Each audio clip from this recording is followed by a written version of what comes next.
Hey, it's Rob. Welcome to Everyday Investor, the hottest investment show in the world. That's right, I said it. I don't care who knows it. We all want more time to spend with family and friends. We want time to engage in a purpose greater than ourselves, to have some sort of meaning in life. The challenge is we spend most of our time working to make money in order to live. Let me say that again. We spend our precious time working to make money in order to live. Imagine a life where money could make you money to live in order that we could work less and have more time for the things that matter most. Well, you can. Learn how from everyday people who are making this a reality. Don't go anywhere. We'll be right back. Coming up, Ian Szabo teaches us how our money can make us money investing in the flip. It works by finding decrepit properties, but you also have to have a strong skill set with renovations and in the market. So finding the property is somewhat challenging at times, but it's like an adrenaline rush. You know, for 10 years, that's all I did was flips. That's how I paid my bills. And Everyday Investor is brought to you by ProFunds Mortgages, fixed returns, real security. Clover Properties Rent to Own, invest with a purpose. Sam McDaddy Real Estate, full service brokerage for all your buying, selling, and investing needs.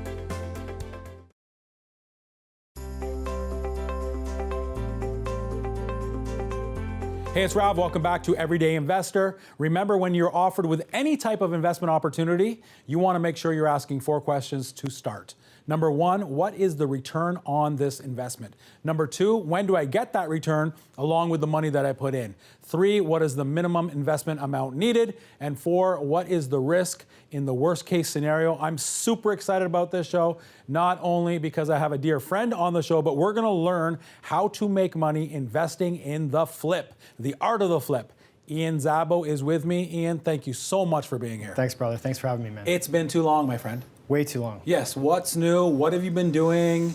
I see a few things here and there. People send me about the wonderful kids, and you're having fun with them, but Yeah. touch on that and tell me what you've been doing. So I took some time off last year after I did some flips, took Yep. some time off, and cruised around, did some helping some at-risk youth with my short bus.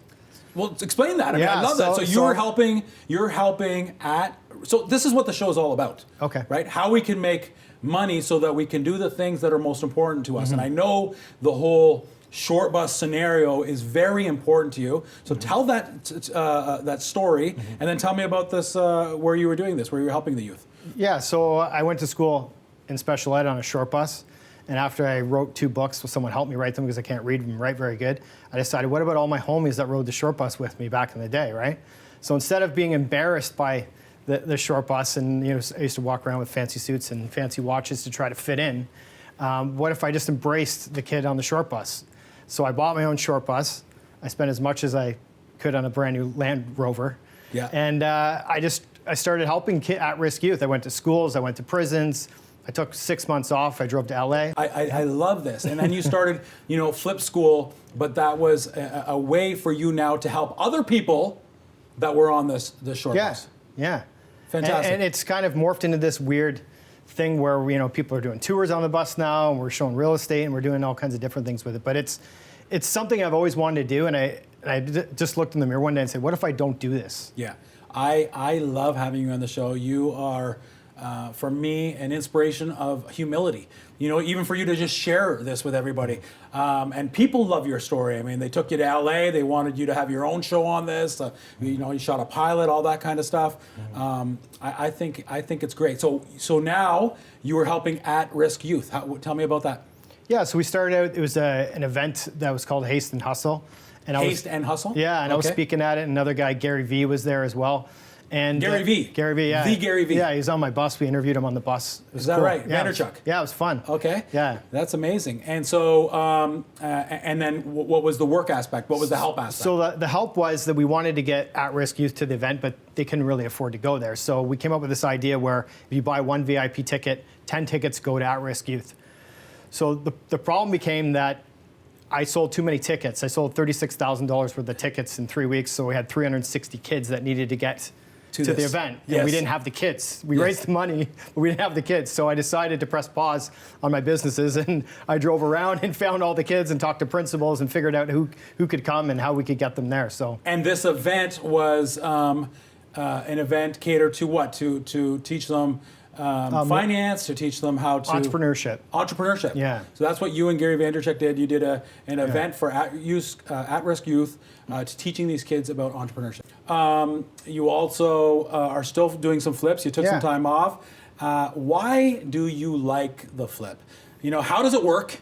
And why does Ian like it? A lot of people would say, yeah, but why wouldn't you hold the property and you have to pay some capital gain tax? But how does it work and why do you like this strategy? It works by finding decrepit properties, but you also have to have a strong skill set with renovations and the market. So finding the property is somewhat challenging at times, but it's like an adrenaline rush. For 10 years, that's all I did was flips. That's how I paid my bills. And it's creating something. What I really love, it's taking something that a family would hate to live in, and then building it and allowing people to fight to move into it. And so how are you finding these?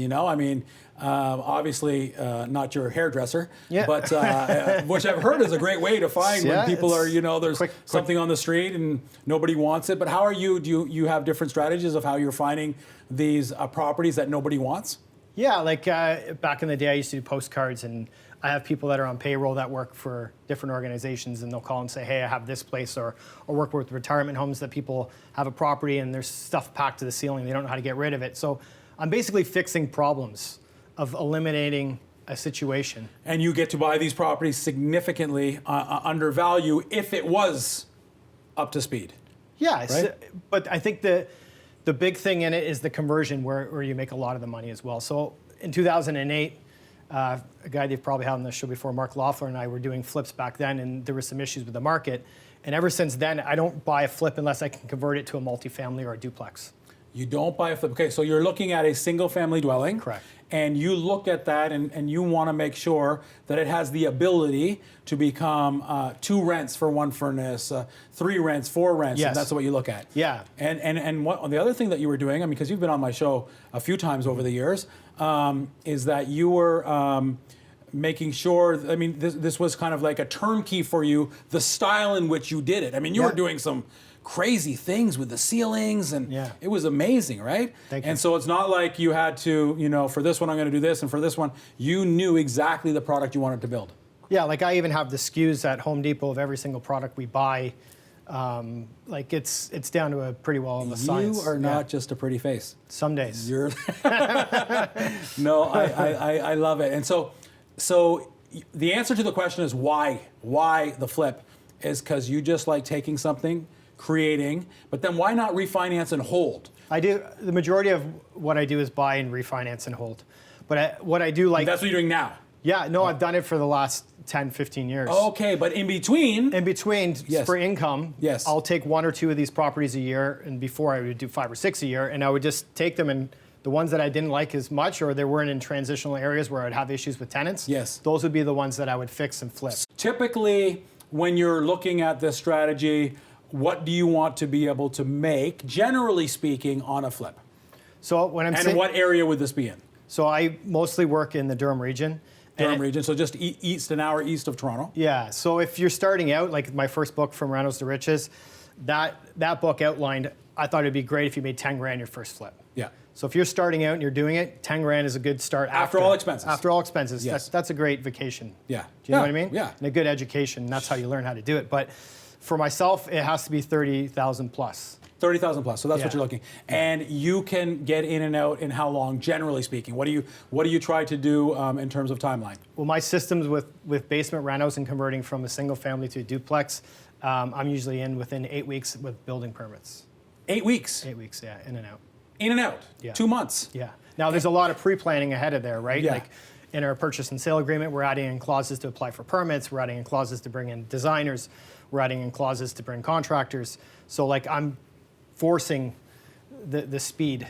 And you're not doing one at a time per se. Like you can be thinking about 3 or 4 at the same time, or did you just do them one at a time? I used to do 3 or 4 at a time, and now I just do one at a time. I find that the biggest confusion that happens in these renovations is somebody not being on site and making lists. Yeah. So you want to be there. You want to be hands-on. So if you're doing 30 grand minimum, you look at and it takes you 2 months to do them, then technically, you could do $150,000 to $200,000 a year doing this. Ian, I love having you on the show. Thanks for being here. Thanks for having me. We're going to take a break, and then we're going to get into, kind of some numbers and your strategy and what are you doing and all the specifics. Thank you so much for being here. We're talking to my good friend, love him to death, Ian Szabo, learning how we can make money investing in the flip. Don't go anywhere. Everyday Investor continues in a moment. Everyday Investor is brought to you by ProFunds Mortgages, fixed returns, real security. Clover Properties Rent to Own, invest with a purpose. Sam McDaddy Real Estate, full service brokerage for all your buying, selling, and investing needs.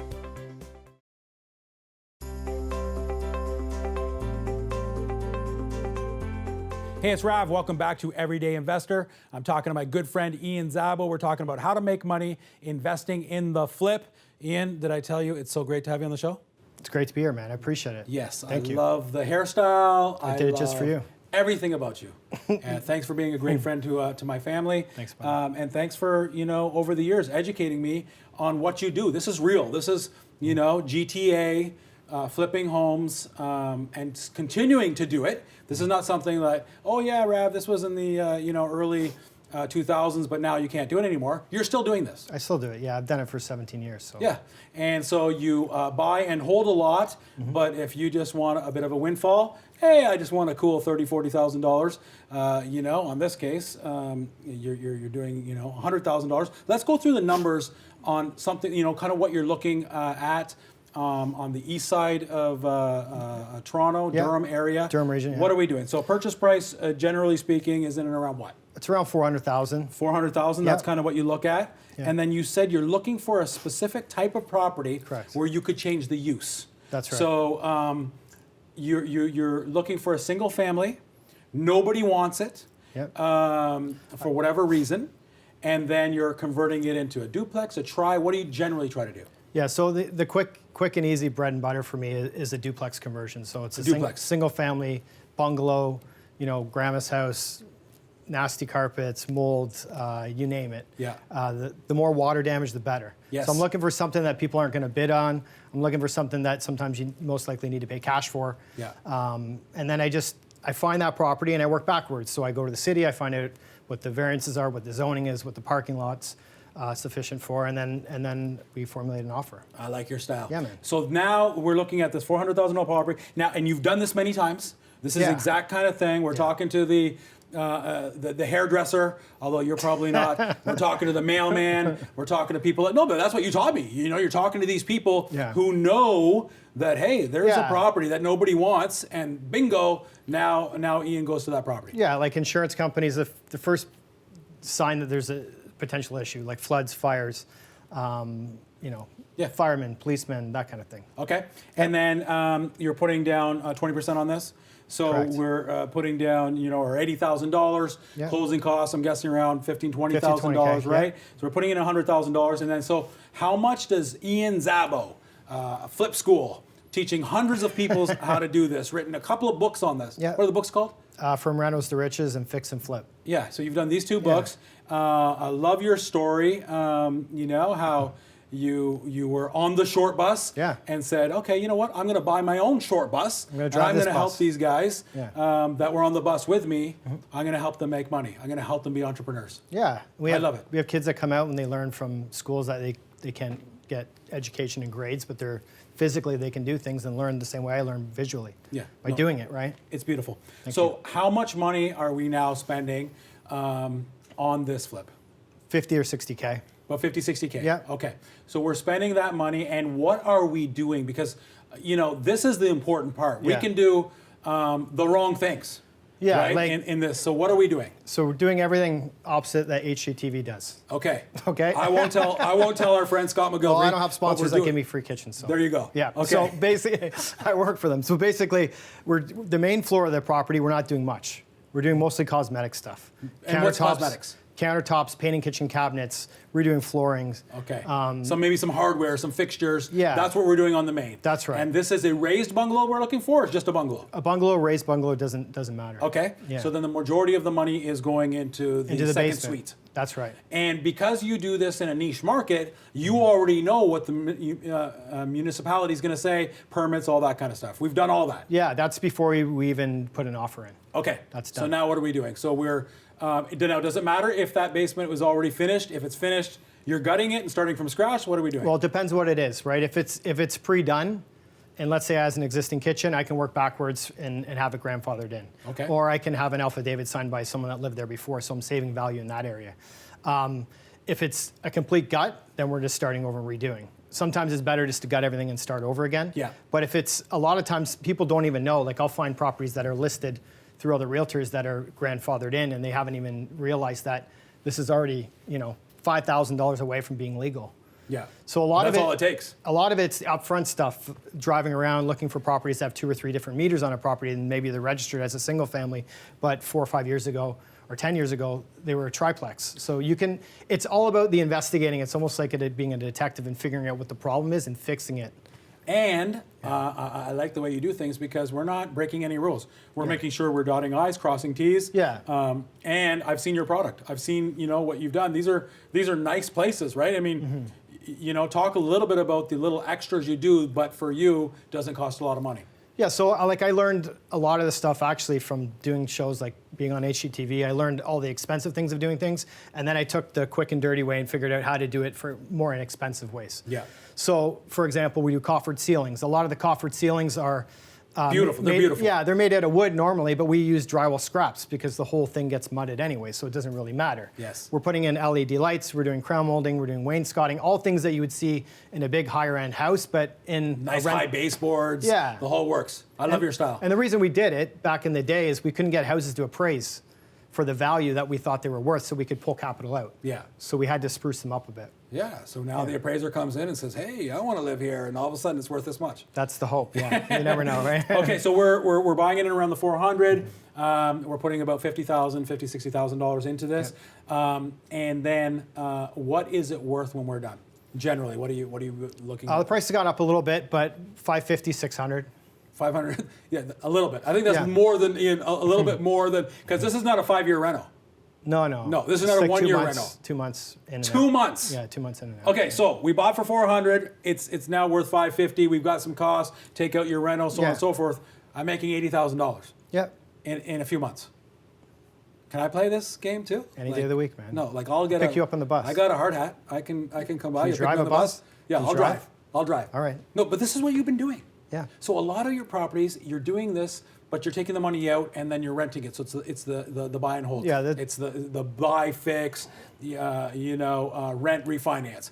But when you want cash a couple times a year, and back in the day, this is all you did. That's all I did for You 10 would do years. this. Yeah, for 10 years. I had no other job but flipping. Okay, so now it's 550. Who is the purchaser of this up, down, beautiful, property? Who's the purchaser? Well, is it other investors? Is it end users who want, extra rent to pay their mortgage? What are you finding? So the interesting thing about 10 years ago when I was doing this, I would pre-sell them to people. And then after, Before you even did that? Yeah, so then after I got my real estate license about 5 years ago, as you know. But what I've been doing is I'll have clients that want finished product, and I have clients that want to learn how to do this. So I'd say 75% of my clients want finished product. Yes. So a lot of times what will end up happening is we'll show them properties that are So not other nice. investors. Yeah, other so investors. you're selling this to other investors who are Yeah. going to get now a higher rent. It's worth more. They're getting 2 rents for 1 furnace, And I warned you about that. I said, Ian, you're going to get your real estate license so Yeah. you can buy your own property and sell your own property. And, everybody loves you, trusts you. And so now you have a real estate, buy, sell, invest company on the side. Yeah. No, this is great. And so what's next now for Ian Szabo? Like, we've got our holds. We're still having some fun with some flips. Yeah. You're doing a lot of charitable work with at-risk youth and putting on entrepreneurial kind of seminars. Are we kind of sticking in that lane? I know you like to spend time with a wife and beautiful girls. Yeah. Your beautiful girls.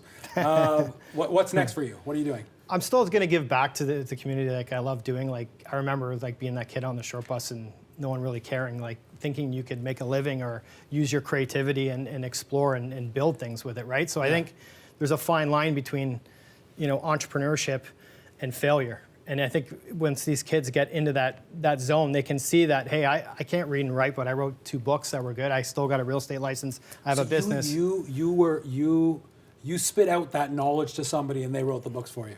Yeah, they interviewed me in Jamaica. Like, they basically just interviewed me, and my friend Xander Robertson, he was a realtor at the time. He wanted to be a writer, and I said, they offered me a book deal, and I told them no 3 times, Wiley and Sons, and then they said, we'll pay you for someone to write the book, and they sent me a check for 10 grand, and I told him, here's your 10 grand, you're gonna help me write this book, because I can't do it. Yeah, but that's what I mean, the humility to say, even still, hard time reading, writing, but yet you're on all these shows, you wrote a couple of books, you're obviously going to municipality, getting permits, looking at this, and so, you know, what was it a big a challenge for you to do what I mean, nobody could tell that, Ian, and I love that you share the story.